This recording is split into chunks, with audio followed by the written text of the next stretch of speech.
Now, without further ado, it is my pleasure to introduce today's moderator, Mike College, President of Ipsos Public Affairs in Canada. Mike, you have the floor. Thank you, Ellen, and I'd like to thank everybody who's joined us this afternoon. This is actually our third AMA, or our third discussion with Daryl, our Global CEO of Public Affairs. We had one in March, and I believe one in April. Before we start the questions and go through the Q&As, Daryl's going to walk through a short deck on a report we've done, a global report piece focused on Canadian data today, on some behavioral science work we've done on both re-engagement in society and economic activities, as well as how to get people to take the mitigation steps to protect themselves. There is the only sort of housekeeping we have is there's a Q&A box that you can put questions in as we go through today, and we'll get to them after Daryl's presentation. But many of you also very gratefully, I'm thankful, submitted questions in advance, so we'll be going through those as well, as many as we can get to. So with that, Daryl, thank you very much, and I'd like to pass it over to you to get us going. Thanks, Mike. Thanks, Ellen. Very quickly get to the presentation, then we'll get to your questions. So COVID-19 pandemic is the biggest behavioral science experiment in history. The shutdown's been universal and immediate. The comeback, however, will likely be differentiated based on progress of the disease and the effectiveness of interventions. So while all of the world basically shut down within a 3-month window, I expect that what we're going to see is countries are going to open up based on what's happening in terms of the numbers that they get about disease infections, and also the effectiveness of the interventions, whether or not they seem to be making progress in terms of flattening the curve. It's going to be different in terms of coming back out as opposed to what we went through actually going in. As society and the economy eases back from the lockdown, the real question is what will drive engagement? What will get people back to doing what they were doing before, re-engaging with society and also re-engaging with the economy? So what we did was we did a 27-country study over the last couple of months using our behavioral science lens. It was an online study that we conducted that's actually available on our website. And we really looked at two big questions: re-engagement in the economy and society, and what's it going to take? And that's what I'm going to focus on today, but also participation in COVID-19 mitigation. So the strategies that we are being asked to adopt in order to mitigate COVID-19. This, as it says here, this provides an important starting point and backdrop for any future modeling about the return to specific behaviors, like going to the mall, traveling, taking public transportation, allowing your children to go back to school. Now, in Canada, what our survey research showed is that people are much more comfortable, I would say, with mitigation than they are simply with re-engaging. So what we're finding is that even though things are opening back up, people are not necessarily coming back. And the reason for that I'm going to get into in just a second here, but so far what we've seen is the mitigation aspects of this. In other words, washing your hands, wearing your mask, physical distancing, not shaking hands. People feel a lot more comfortable with that than they feel with what it's going to take to get them back re-engaged with society and with the economy. And this is, just looking across the 27 countries we looked at, fairly representative of what you're seeing in the global population. There's a couple of countries where people are a little more comfortable with re-engaging, but we're hard-pressed to find countries in which people are universally interested in re-engaging. And re-engaging is certainly trailing, in most places, mitigation. So people are more comfortable in their shutdown situation, managing their own personal health and their own personal environment, than they are in going out in the world and managing their health and their engagement with what they used to do in their previous lives. And as I said before, this is fairly universal. And when we look specifically at Canada, we see that men are more interested in re-engaging or more comfortable with re-engaging, as are business owners. Following the guidelines, boomers and business owners, they feel more comfortable with it. And when we take a look at the regional aspects of it, more comfortable in Atlantic Canada and the prairies. I would say Atlantic Canada and the prairies because there are higher or larger rural populations. I think we're seeing a representation there of that. and on the following of guidelines, fairly consistent across the country. So the key observations in terms of re-engagement strategies, both strategies, re-engagement and mitigation, share three of the top same 5 drivers. That's motivation and outcome expectations. I think that this will go well. I think that this is going to be effective. The ability to actually manage the routine. And the interesting thing about this is it's not about the management of the facility of the routine as much as it is that I feel that I can manage my own participation in this process. And the reason for that, and we see this in survey after survey, is because people don't trust their fellow citizens. When it comes to school, for example, the issue isn't just not trusting the facilities to do the job or not trusting other students to do the job. We add in a third aspect of this, which is not trusting their own kids to be able to actually execute the strategies that they need to have in order to be safe. So it's additionally complex. Whereas, say, for example, if it was about themselves going to a store or going to a cinema or going on an airplane, they feel they can manage their own situation. They don't trust that they can necessarily manage their kids in school. The ability of the routines, this is something that I can easily adapt. So I'm motivated to do it because I think it's going to be effective. I actually know how to do it. And then processing. I can figure out how to do this. So it's easily presented so I can see myself in this environment and I can manage myself in that environment. So it's about motivation, ability, and processing, and this applies to both mitigation and also to re-engagement. The re-engagement also has a couple of special things that go along with it. And the first one is motivation. I feel like I can really be able to do this. And what also goes along with this is the level of desire. I actually feel that this is going to be worth it. So the experience won't be so bad when I go back to a restaurant or I go back to a movie theater or I go back on a bus that I'm just not going to do it because it's just not worth it. So I have to be motivated and I have to be self-efficacious. I have to have the ability and the capability. I'm actually able to do this. I understand what it is that I'm supposed to do. For mitigation and motivation, I actually feel like doing it.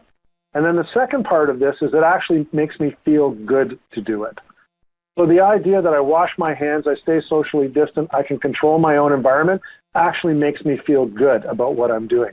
That's very different from the re-engagement process where I'm managing risk. The other part is also managing your social responsibility when it comes to mitigation. So the key observations, just to sum all of this up and then we'll get to questions. The urgency of the pandemic remains high in all of the surveys that we're doing, but we're also seeing the potential to re-engage starting to inch up. Not at breakneck speed, certainly not to the levels that anybody would hope that we would be moving back up, but it's certainly starting to inch up from where it was, say, for example, in May and June. Canada, like most countries, and Canadians are much more prepared to participate in mitigation behaviors than re-engaging with the economy in society. And the reason for that is they don't necessarily see how it's going to work for them when they go outside of their homes. Whereas for mitigation, they figured that out. This is not driven by the usual market factors, market clearing factors of supply, demand, and price. Even though we want to re-engage with many opportunities, and they exist out there, we're opening up a lot of things, we continue to stay at home. And the reason for that is because we have to manage the behavior science aspects of this, which is dealing with things that don't have to deal with supply and don't have to deal with demand and don't have to deal with price. There's an extra element of this, and it's risk. And there's a new equation I would ask that you consider, and that's desire. Something's really important for me to do, or I really want to do something. Subtracting the amount of risk that's associated with it is going to equal the amount of time that it's going to take somebody to get back to it. So if I really, really want to go to the cinema and I feel like I can manage the risk that's there, not just that the facility is managing risk, but I feel I can manage my own risk, and that's going to reduce the amount of time that it takes for me to go back out. Things in which there's low desire and there's a high degree of risk, say for example international travel, are going to take more time. The two variables that you have to manipulate or you can work with are desire, driving desire up, and then also reducing the sense of risk by, first of all, communicating how risk is being managed in the environment, but most importantly, how a person can manage their own risk in that environment, because they don't trust the facilities to do the complete job, and they certainly don't trust their fellow citizens to manage risk, their risk. By that I mean my risk, as well as I need them to manage risk. We are not all the same. We can really differentiate the population in terms of a series of different groups. There's a ready-to-go group. It's about half the population. If you simply switch on the switch, they're ready to get out there, and those are the people that are currently engaged in trying things out. They're engaged in the trial aspect of this. There's a ready-to-go group with a bit of knowledge and a bit of reassurance. They'll be able to get over the hump, and they'll be able to re-engage. But then there's another group that's actually quite content to wait. In other words, it's after you. I'm going to wait to see how everything is working out. I'm actually quite comfortable being at home. I figured out how to operate all the delivery systems. I've got a nice backyard. I've figured out how to socially distance any entertaining that I want to do. I'm fine. I'm not in a big rush to get out. By the way, one of the issues with this is one of the most affluent groups. So the people who are the biggest spenders. They're truly afraid, and it's the people that we spend an awful lot of time focused on. They're actually a minority population, a small population. They tend to be heavily dominated in the cities. They tend to be lower income. They tend to be younger, and they tend to be people who have had their work most affected by the COVID crisis. The size of each of these groups tends to differ by activity and tends to differ by the location that you happen to be in. I would say that if I was going to be doing any research from an industry perspective or from a corporate perspective or even from a government perspective, I would be looking at all of these groups and trying to figure out how big they are for each of your activity and what it's going to take to motivate them to get engaged. And the biggest part would be getting these people who are ready to go now and ready to go with a bit of knowledge and reassurance engaged, because they're the people who are going to lead everybody else. Emotion drives mitigation, and rational thought drives re-engagement. So the emotional aspects of mitigation, fear, is getting me to stay at home and being able to manage those emotions is the thing that I feel most comfortable with right now. But it's rational thought and being able to figure out how how an experience is going to look and how I'm going to be able to engage with it that's going to drive my re-engagement. So people need a lot of facts about how it's going to work. Re-engagement requires knowing what the experience will look like. Highly, highly visual. People need to be able to see that they can control their own safety. They also need to see that the experience, say for example, if you're in a restaurant, is still going to be worth it. It's still going to be fun. It's still worth my while. They want to know what happens before their arrival, much as they want to know what's happening to me when I'm there. How serious is the operator about things like visual cues? Do you have lots of receptacles with hand sanitizer around? Are you checking people's temperature on the way in? Do you have those circles on the ground so people can see how they can personally control their distance from other people? That's about the visual presentation of how I can control my own experience. Videos on what's happening in your facility on your website or on apps are absolute gold in this environment, I would say. People need to see rather than hear. A positive experience will lead to repeat behavior and adjacent behavior trial. What I mean by that, for example, is if I'm able to go on the bus and control my situation reasonably well, then I may be willing to try it again. But after that, I may also take a look at a train or a plane.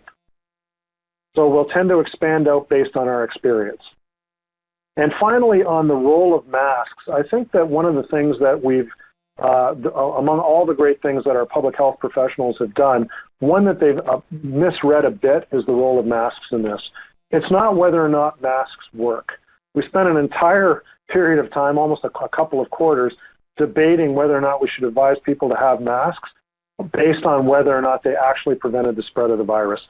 The public already believes that they prevent the spread of the virus. There's no need to debate that anymore. What masks do is it shows people that you're serious about controlling safety. So if you're requiring people to wear masks, then you're probably serious about social distancing. You're probably serious about hand washing. You're probably serious about other health and safety practices. So it's a signal of being to other people about being serious about protecting their health. So the importance of masks is really as much as a communication tool as it is a health and safety tool. So I think when you go over these key observations, you really get a sense of what it's going to take to get people re-engaged. Mike, I'd like to end it there, and I'd like to turn it over to you for questions now, please.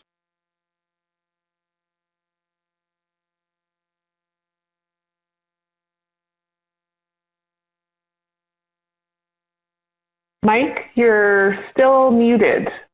I'm still You're on mute, Mike. That makes sense. Here I was you saying are. something very, very witty there for a second there.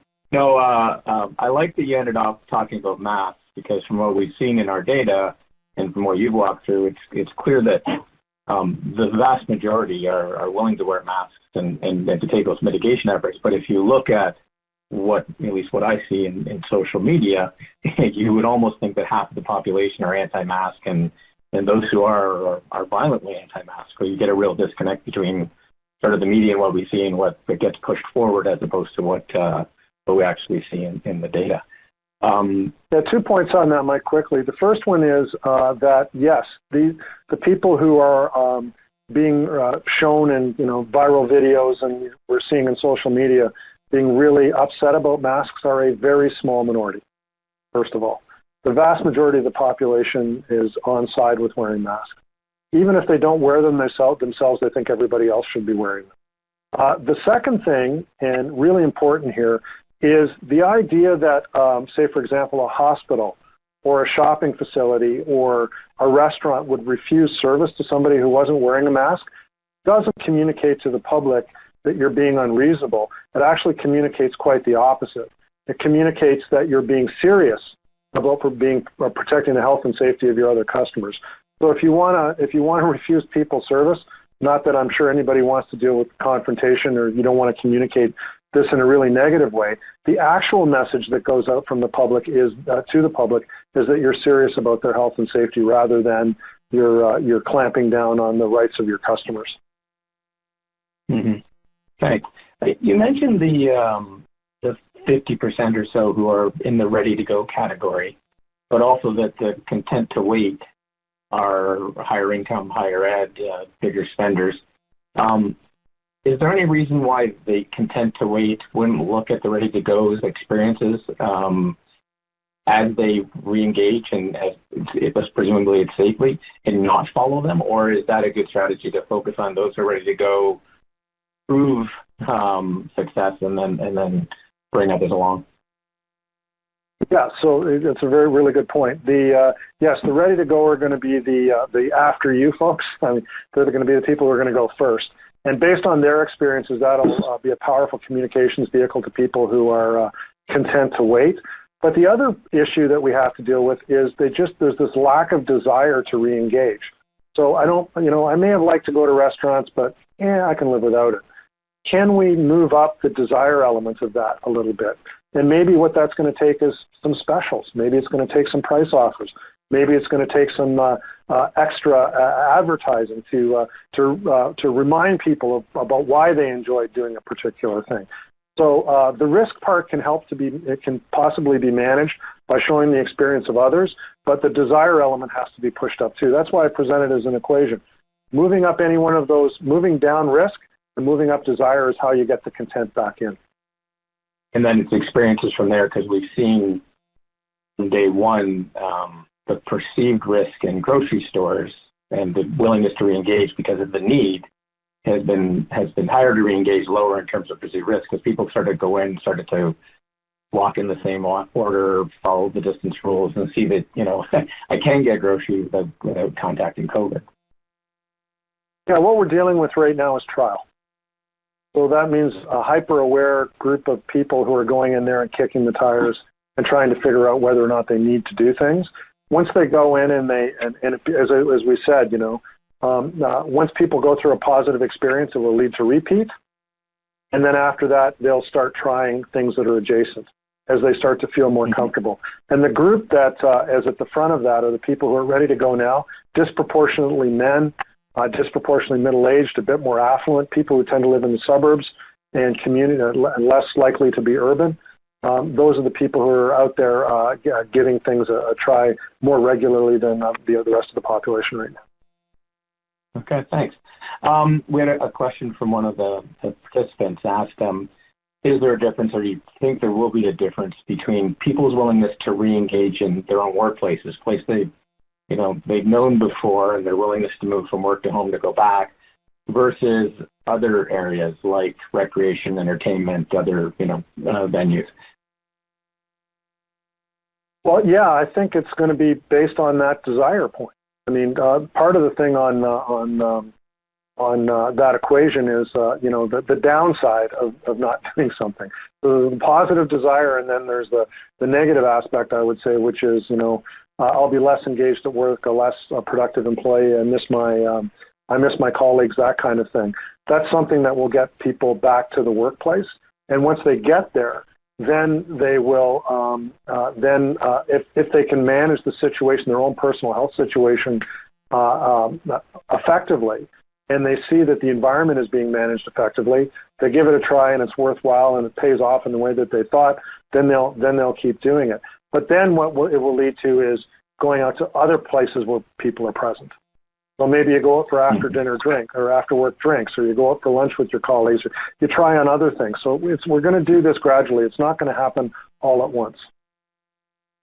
Yeah, on the same vein, someone asked the question, I don't think we dug down this deep, but maybe we did, or maybe have a view on it. Are the differences notable in areas that were harder hit? So Windsor went through a tough stretch. Toronto was harder hit than other pockets of the country, Montreal. In terms of that willingness to re-engage or to participate in mitigation? Yeah, one of the things about the news on this, particularly the announcements out of government, is people regard them almost as emergency broadcasts. And the way they look at whether or not the issue is being managed successfully is based on the number of cases. So whether or not the number of cases is going up or going down, it's almost like a weather report to people now.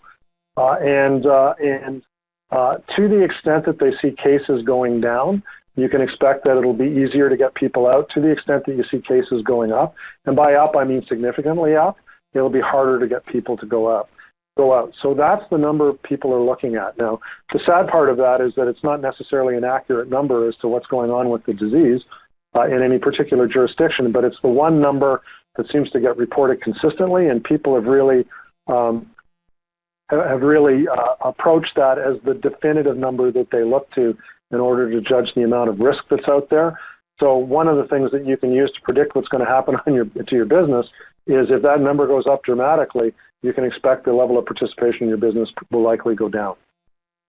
So those of us who are in the business of running outdoor events or any kind of event can almost look at those numbers similarly. We look at the weather and say that the walk-up crowd is not going to be very big today, given the last couple of weeks or the last 3 or 4 days of cases in this community or that community. Right, and then after that, once we figure out that it kind of goes in a line, right, which is almost like an equation. Once we figure out that the number of cases are going down, maybe it's getting a bit better, then I switch on to, do I really want to go?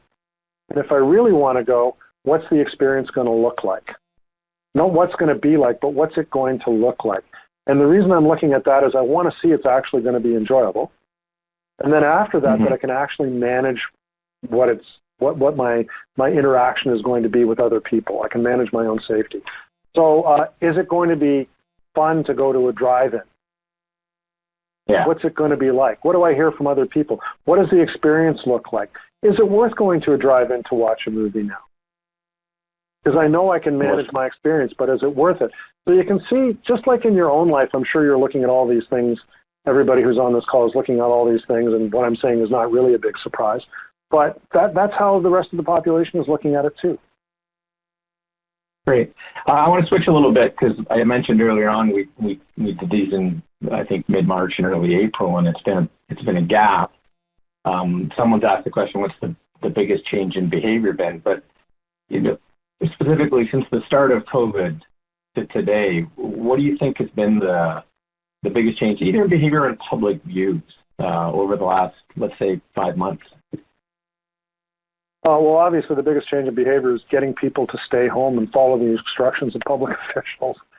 I think one of the biggest things that we've seen in terms of, for example, public opinion research is the degree to which people are prepared to listen to public health officials and politicians and to follow the line, to actually do what they're being asked to do. And, I can't remember a single occasion in which we could say in the modern age in which that's happened. So the single biggest change, I think, is that we've been able to get people to move en masse into something that was not part of their usual routine previously. In terms of, the obvious ones, it's things like a lot of trial when it comes to technology and online shopping, a lot of trial with working in a different way, working from home, a lot of trial when it comes to things like delivery, everything from food services through to just about anything that you can imagine. We've seen big moves up in all of those things, streaming entertainment services, all sorts of things that involve not connecting with other people, we've seen move up. So the question is, when it becomes safe, how much of that will be retained? And the answer is, I don't think anybody really knows. I'm reading a lot of articles in various newspapers or, speculation on various consulting companies, websites and other things saying, this has changed forever. I don't know that it really will. I mean, one of the things that we saw at the very beginning of this is that people are going to sell their houses and they're all going to move out of downtown and they're all going to move to the suburbs. Yeah, no. It hasn't happened. In fact, real estate prices are off the map again, and the biggest sales are in the cores of cities. Yes, we've seen some move out to other places, but we were already seeing that before. One of the things that I think is really dangerous in all of this is saying that everything now is new and everything has changed. No, not really. There are some big things, for example, like major demographic trends that are happening that have only been highlighted by this, but the things were already happening, like the fact that we're not having kids, that the society is aging, that we're urbanizing, that a lot of, we're a lot more engaged with inner city and suburban populations than we were before. We're more multicultural than we were in the past. That was all happening before. That's not new. Mm-hmm. Everybody is about to go into the fall from a corporate standpoint with some sort of planning for into 2021. And I know we get asked this all the time, what behaviors are going to stick and what trends are going to stay. So I won't ask you that because, as you said, who knows? But are there, 2 to 3 universal things that you think people planning for at least next year, if we don't know 2023, 24, at least next year should be looking at as indications of the direction of where the population's going in terms of either comfort or confidence? Yeah, I really think, because this is a really, really complicated issue. But so really complicated issues I try to understand really simply and reduce them to their base elements because we can get carried away with the details. But I really do think that equation that I communicated previously relative to anything that you want to do, desire minus risk equals time, is really what it's about. And the 2 variables that you can work with are desire and risk. So what are you going to do to increase the attractiveness of what it is that you have on offer?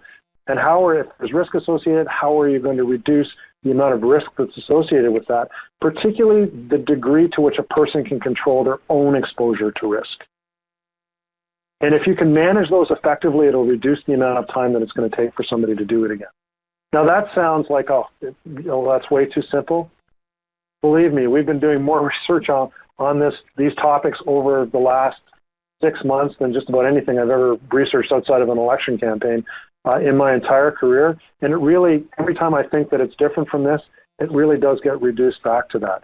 So I would be, leaving aside my old baselines, leaving aside what I think of, customer segmentations that I've done in the past. I think you're going to have to rework some of those things and really look at them through this lens of desire, risk, and then time, which will give you a sense of what the priorities is that you should be placing on various activities that you have in your organization, or maybe product lines or whatever, because they're not all going to have exactly the same amount of time that's associated with it. So if we really feel that we can increase desire and we can decrease risk, that's going to be something that should be a bigger priority because it's going to take less time for people to move. Okay. On the desire risk time, let's do something that has a relatively, I think in most people's minds, fixed time rate back to school.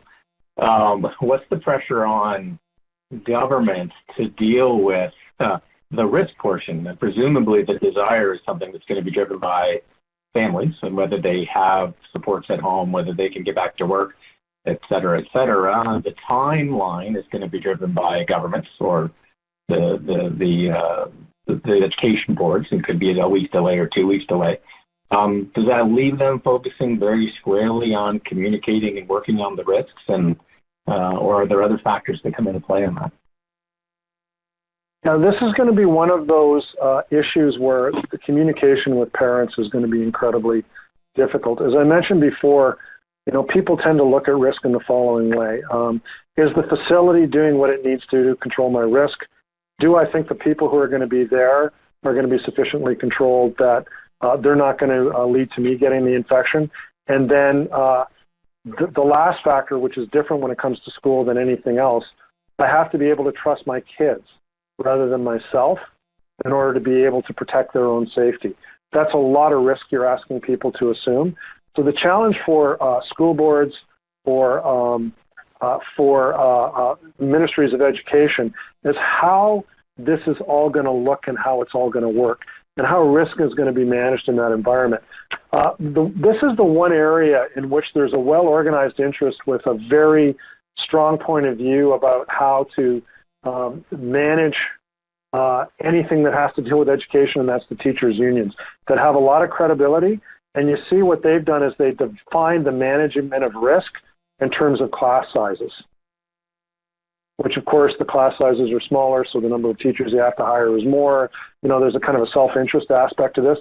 I'm not saying they're doing it out of self-interested means, but it almost seems like everything that they always argue, they're continuing to argue now. And they're really well organized. They're very well financed. They're very powerful when it comes to what's going on with the school boards. So the ministries of education are also trying to manage the politics of this. So it's a difficult set of circumstances, I would say, from coast to coast and in every jurisdiction in the country to try and manage. Plus there's this other added element where the way of actually controlling the potential for exposure has been telescoped into this idea of class sizes, and we know that's not the only way to be able to control it, but the governments don't have a proxy that works in the other direction. So I think it's going to be a very interesting debate over the next 3 weeks as to how they deal with this. But I think the key is going to be able to figure out a way to show parents how it's all going to work, because right now they don't really know. And when you don't really know, that pushes up risk, which is, as we know, it's a two-variable equation, risk, desire. Does the potential for more on-again, off-again, I mean, we went through this at the start of masks aren't an option or aren't useful. They are useful back and forth. And does that on-again, off-again in schools or in re-engaging in the economy? Because it looks like that's the path we're on, where we go down to a certain extent, and then when a flare-up happens, we shut down the bars in this area. Does that have the risk of weakening our willingness to follow the rules, accept the rules, the responsibility of health professionals, or do you think we'll toe the line throughout this? So that brings up the topic of the potential for a second wave. And the truth is, and I'm prepared to be wrong about this, my expectation is there won't be a second wave defined as the first wave was defined. The idea that there's going to be a universal anything is probably not going to be the case. And the reason for that is because we have a lot more knowledge now about how the disease operates. It tends to infect generally and kill very specifically, not exclusively, but more specifically. So it can affect the general population. It's very communicable, but the biggest penalty is paid by, in Canada at least, and actually it's worldwide, has been paid by older members of the population in collective care. So I think that anything that could affect that is going to be a huge red flag. for everybody because they know that's where the fatalities are going to take place. The other parts of the population and managing it, my expectation is what is going to happen is what you just suggested, which is that they're going to focus on specific communities rather than the general population. They're going to focus on flare-ups, and they're going to focus on managing those things rather than shutting down everything. They're going to be trying to manage specific outbreaks, which is very different from what we went through for particularly the first 3 months of this. Okay. I want to talk about the broader context because there's how we're handling COVID, and then there is sort of that path to kickstarting, turning the economy back on, and consumer confidence and the willingness to engage beyond mitigating COVID, but just engage in general and spend some of our savings and move forward and get back to the jobs. How much does the turmoil in the U.S., the upcoming election, impact on sort of U.S. confidence? And then the second question is, now that we're going to have a throne speech in Canada and potentially an election, do you see that same kind of thing happening later on in the fall in Canada? Interesting question. I mean, on the U.S. election, this is going to be a Donnybrook. Just everybody who's on here, because I know everybody's probably done an election pool at some point. This is close. This is close. The national polls aren't really a great indication of what's going on. The state polls are a better indication. If there's a mistake that the pollsters made last time is the transposition from national poll numbers to what was going to happen in the Electoral College. Pollsters are not making the same mistake this time. And what we see is that President Trump's approval level is performing better than his vote numbers are performing right now. In the battleground states, his approval numbers are actually in the mid-40s. And even if he's trailing Joe Biden and the Democrats by a certain amount, what tends to happen is that vote tends to catch up to approval. And his approval numbers are actually good enough to get reelected in most of those places. That doesn't mean that he's going to, but what it means is that the polling can be a little bit misleading at the moment if you're just looking at how people are going to vote. So my expectation is as we're going, the Democrats are getting their week, the Republicans will get their week over the next couple of weeks. I expect to see that the race will tighten up a little bit. And as a result, there's going to be a certain amount of disruption and as we know, Mike, based on our tracking on the disruption barometer, political disruption, social disruption tends to play into economic disruption. And so I expect that we're going to continue to see the United States struggling on some of these points. In Canada, the political disruption does not look as problematic.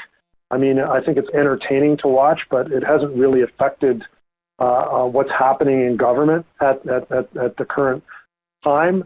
What we are going to be experiencing is a disruption as the government moves off of the income assistance programs that it's put in place as we move into September and October, which is going to cause some problems. So what's happened in the economy is it's like people have pressed down a piece of rubber. They've pressed it down.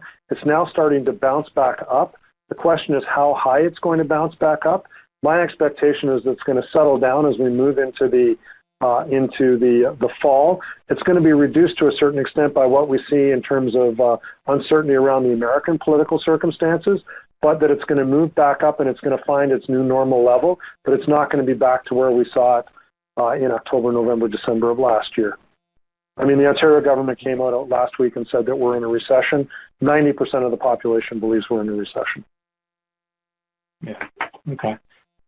We saw a lot prior to COVID. There are a lot of rise in corporations talking about and acting on sort of that greater corporate social responsibility. We know the new social economy, some of the stuff that came out of the U.S. in terms of the business council and the shareholder economy, or the stakeholder economy as opposed to the shareholder economy. And during COVID, we definitely saw early on, every company that had an opportunity, I was saying, we're in this together, and we're part of this with you. Companies didn't push products early on; they, pushed support for their fellow citizens, and we saw in the middle of all this, a flood of companies on the racism issue that go up and say, here's what we're going to do to help. Here's how we're going to weigh in on this issue in particular. Do you think that holds post-COVID, or do you think that's a reaction in these times where we've all found a common enemy to work towards, so there's cohesion that allows those things to happen? Well, I think that, there are expectations in terms of the public sector, but also the private sector in terms of what good citizenship is about, and the public expects organizations to live up to that. The level of priority on the issue of racism, we've already seen it, and we were talking about this already today, Mike. In terms of priority issues, it's dropping back down again. So, it's something that peaked because of some specific things that happened, and it's coming back down again. Are we changed forever as a result of it? Yeah, I think that there's probably going to be some certain sensitivities. You certainly don't want to be accused of being racist in this environment. You certainly do want to be seen as a company that's committed to equity and making sure that you're fair to everybody in society, and that you care about people, and that you care about progress, social progress. But it kind of plays into this Build Back Better positioning that people like the Democrats are taking, and we're certainly going to be hearing out of the Federal Liberal Party as we get into the fall season, and they announce whatever their new approach to managing the economic recovery is going to be. And the public right now, while they wouldn't say, yeah, if it's a good idea about how things could be better in the future, I'm prepared to listen to it, but they really are more short-term in terms of their perspective. Their basic view on things right now is, when I'm thinking about tomorrow, I'm not thinking about 5 years or 10 years. I'm thinking about Wednesday. I'm thinking about Thursday. I'm not thinking about 5 years down the road. I'm really worried about whether or not I'm going to be able to make my rent. I'm really worried about whether or not my kids are going to be able to go to school. I'm really worried about whether or not I can go visit my relatives sometime in the future. I'm worried about not being connected to the people who are around me. We have a very kind of short-term window on, I would say, performance right now, and we're not jumping on big agendas right now. The interesting thing I would say when it comes to these types of agendas is a lot of the stuff were things that people were saying prior to the crisis, and they're just looking at the crisis as an opportunity, the pandemic as an opportunity to kind of say it again. The public isn't feeling that way. What they're feeling is that this is an emergency and I need something done for today. I'm not rejecting the idea of doing something better in the future, but it can't be a substitute for doing something today. So it's going to be a very interesting debate as we go forward, because I think it's going to be pretty easy for certain governments to get way over their skis on this, and they're going to have to be careful. Sorry, Mike, I interrupted. Same time. Yeah, no. This is a question I was going to save towards the end, although we're getting close. About exactly that. There's a lot of discussion around this is a once-in-a-lifetime opportunity, once-in-a-lifetime chance for a reset. It's not just government, it's the World Economic Forum. There's a whole group out there dedicated to a better cities agenda, making cities more livable, and saying that, the pandemic is the reason that will lead to this. And then you have yesterday we saw the Prime Minister talk about, this has got to be a green recovery. And we're going to, bring equity in and to transform our social systems at the same time. So if they're out over their skis, how long can they be out over their skis? Or are they actually trying to lead this debate and do something that I don't think governments have done in a long time, rather than respond to public opinion, say we're going to get out far enough and actually push our agenda forward and try to sell it? Well, I would say that that's a pretty brave approach, given that people are worried about whether or not they're going to be working tomorrow. So the people who are most interested in this are not people who have lost their jobs. They're working in the public sector. They're academics. They're people who maybe have to be forced to work at home, but their salaries are still coming in. They're maybe they're not able to go out and do things the way that they used to, but their very existence has not been imperiled by this. So they're philosophically they kind of get it, but there's a whole other group of people, a really, really big group of people who are on CERB, who've had their compensation cut back, who've had their work time cut back, who've had their maybe their involuntary vacation time expanded, that have lost benefits, that their lives have changed in really, really meaningful ways from an economic perspective, that want that back, and they want it back quickly. So building back better for them is giving them what they had. Mm-hmm. Not necessarily buying into sort of a new strategy. It's probably going to be a bit of both going on this, but what this idea of saying, this is a fantastic opportunity, that's like saying to somebody who just got punched in the face and they're lying on the ground, this is a fantastic opportunity for you to get up and walk even better than you walked before. They're trying to get back up off the ground.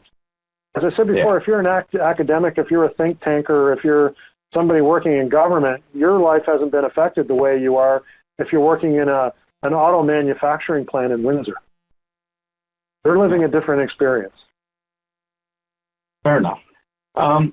Has trust changed during the pandemic? You talked at the start about how we've accepted what health officials say and we've accepted sort of the science. Does that change us going forward, that, that becomes a requirement that not only do you need to demonstrate and so you show your commitment, we actually have to put proof points in everything we do, and if so, do they need to be proof at the local level or proof in my backyard or proof very specific to what I'm interested in? Well, we've never experienced anything in human history in which, the word of somebody has shut down the world. And this is universally and almost instantly. There's no religion that could have done it. There's no political movement that could have done it. It only happened as a result of people listening to science. So this is a very good demonstration of how important science is in winning just about every argument. And data on anything helps, but it has to be communicated in a way that people can actually understand and buy into. Now, there is going to be some reckoning, I assume, in some academic circles, and in the scientific community about how science was maybe managed through all of this, but the influence of it is undeniable. So that would lead us to believe or potentially hope that there would be a upping of our investment in science and research, and particularly on the health side? Yeah, given that, particularly when it comes to healthcare data and giving people information and basing your information on that. I mean, if any politician in Canada had decided to take an ideological position instead of a scientific position, they would probably be going through the same sort of thing that Donald Trump is going through right now. So there's no ideology that trumps this. No pun intended. Fair enough. Do you think the pandemic, I know our early data shows Canadians, came together fairly quickly. We had a common enemy, and it has shown early on a little bit of a decline in that. But the longer it goes, do you think that knits us together from a community and person-to-person level more, or does an uneven recovery cause us to go back to where we were in terms of polarization or splintering of views and how we feel about the world? Obviously, this was a searing and shaping experience that we went through and are still going through. But do I think that we've suspended all political differences? No, I do not. Is the West still really upset about the way that the oil and gas industry is treated? You bet they are. Is it going to be an important factor in the next election campaign? Absolutely.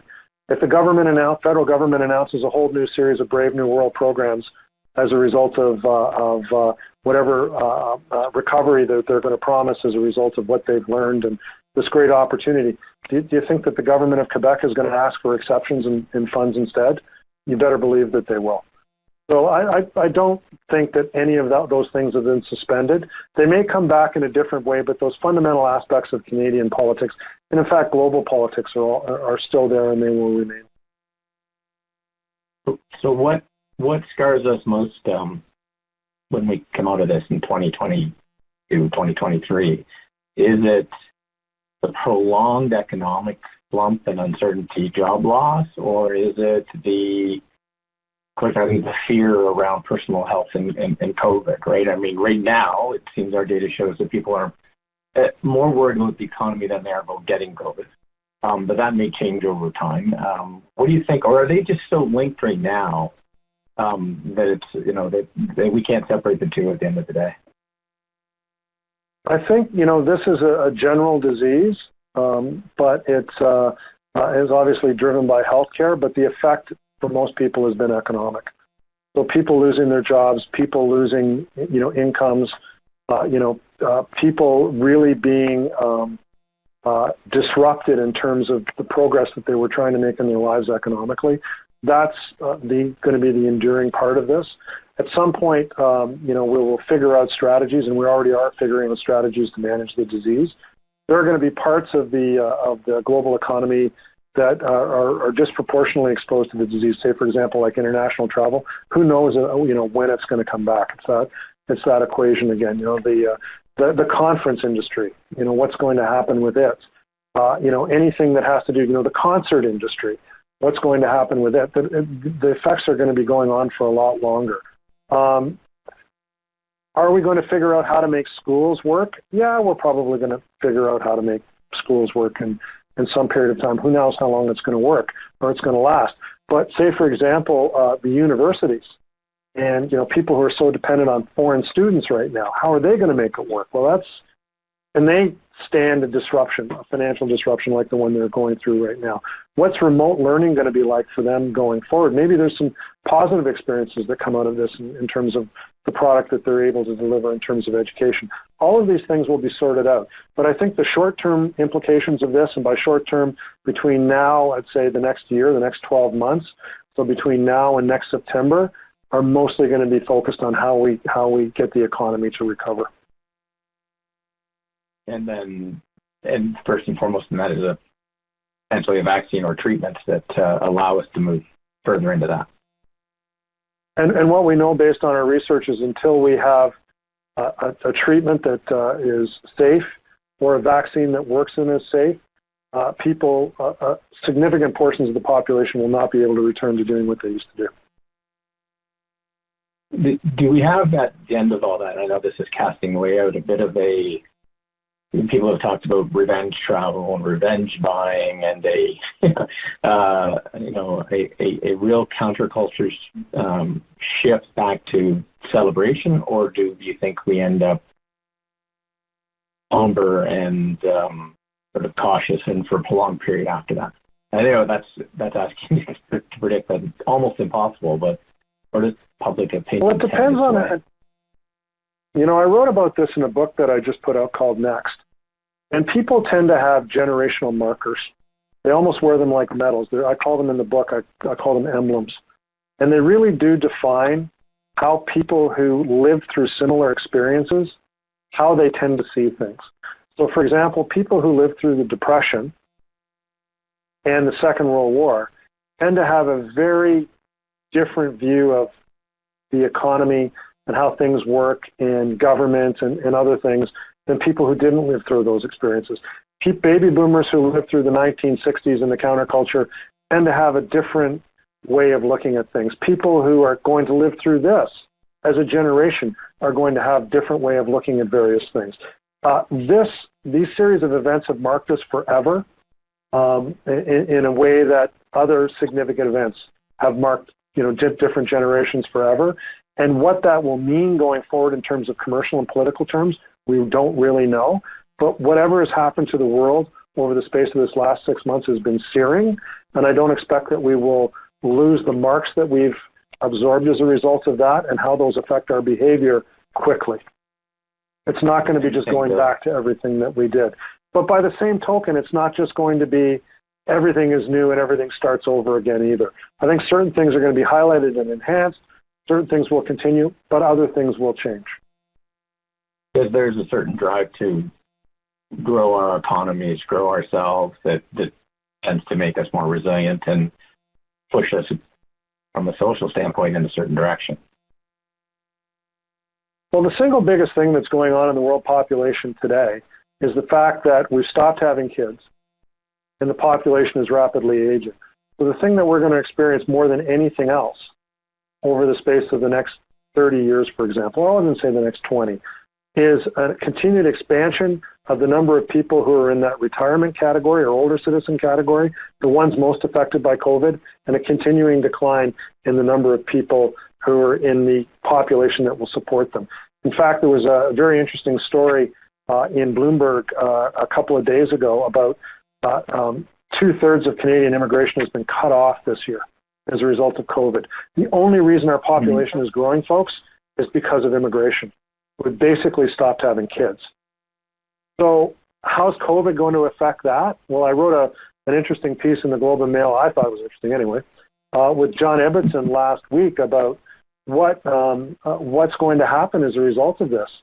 Well, we're going to go through a potential correction of our population growth as a result, because two things we know is we're growing as a result of immigration, and even our birth rate, which is down to 1.5, is probably going to drop because we know in hard economic times people don't have kids.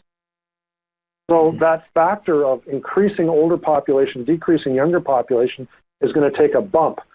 That's going to be as important as anything in terms of the impact it's going to have on public services and longer term implications for how Canada is going to operate, but also the world. We're going to see portables outside of long-term care centers. Or we're going to see real conversation about how much longer people who are nearing retirement are going to be required to work, or what retirement benefits are going to look like, or the political power that's going to exist in that group. I mean, we think that the people who decide elections live downtown. Sorry, they don't. They live in the suburbs, and they tend to be older. Live in the suburbs, and they're retiring. Well, thank you, Darryl. Do you have any other final comments? We're right at the end of our time. Well, I just wanted to say thank you very much. I know a lot of people are on holidays right now, and I really appreciate the fact that people took the time to dial in today. I just wanted to pass on the best wishes from all my colleagues at Ipsos to all of you, hoping that you're staying healthy, hoping that your organizations and you in particular are finding your way through this. And just to remind you that we're always here to have a conversation. We're always here to help and talk through some of these issues if anybody feels a need to do that. We're very easy to get a hold of, so please be in touch. Thank you. Great. Well, thank you, Darryl, and thanks to everybody who stuck it out with us and joined us online. In the next few days, we'll distribute both the audio for this, the short presentation Darryl gave, and we'll also include a link to the full report that has the global data on our website for those of you who are interested. So thanks again, and Darryl, so everybody have a safe rest of the week, and maybe we'll do another one in a couple months, Darryl. Cheers. Appreciate it. Thanks.